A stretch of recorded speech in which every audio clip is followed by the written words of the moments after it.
Welcome back to Live at 9. Our Coach's Corner takes us to Ridgeland, where Russell Marsalis is using new school techniques to lead his basketball team to wins and even a championship. Our Coach's Corner this week. All right, Coach, first off, what's it like coaching in a gym like this? This is one of the nicest gyms, not just in the state of Mississippi, I swear, the South for high school basketball. Yeah, absolutely. I remember walking here the first time and thinking, wow, this is a college-type gym. I mean, you go in, the locker rooms are nice, you have this space, and then, of course, the wall lets up on the other side, and there's a practice gym on the other side. We've just been really blessed, man, to have this type of facility. Just talk about being a part of St. Andrews. You've won a title, and just the community that is here. Yeah, I think that's the biggest thing you said at community.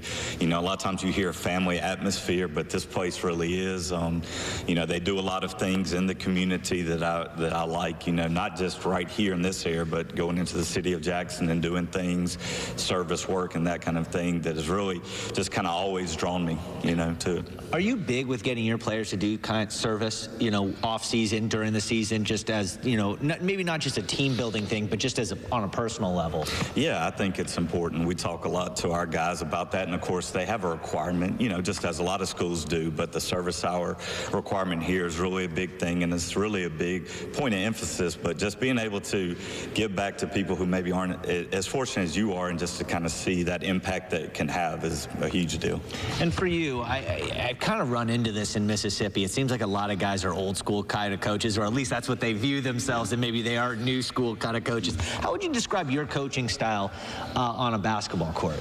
Yeah, I think the biggest thing for me that's always helped me has been you got to, you know, you got to make players feel like they love you first. You know what I mean? If you come in and you're just on somebody, you know, the whole time, they're not going to have any respect for you. But if you come in and, you know, you find out about the kids and their interests, and it's not just a basketball thing, but you're talking to them off the court and that kind of thing, you know, you really realize that kids will want to play for you and want to do anything for you. So, you know, maybe some old school mentality, but I mean, you've got to have some new school too. You got to be able to relate to these kids as well.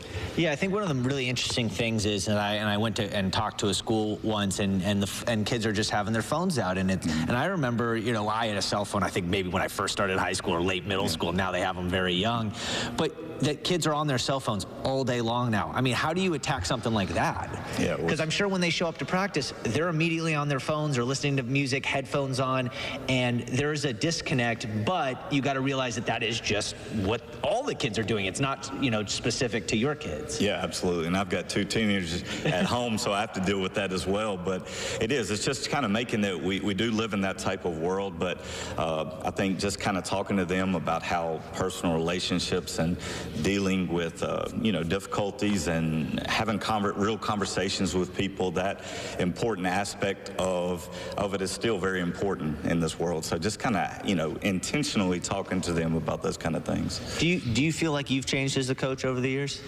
Yeah, absolutely. You know, I think you have to, for one thing. You know, it's such a grind. You know, you're in basketball season from about mid-October to about March, and you're staying after every day, and you've got a couple games a week and that kind of thing.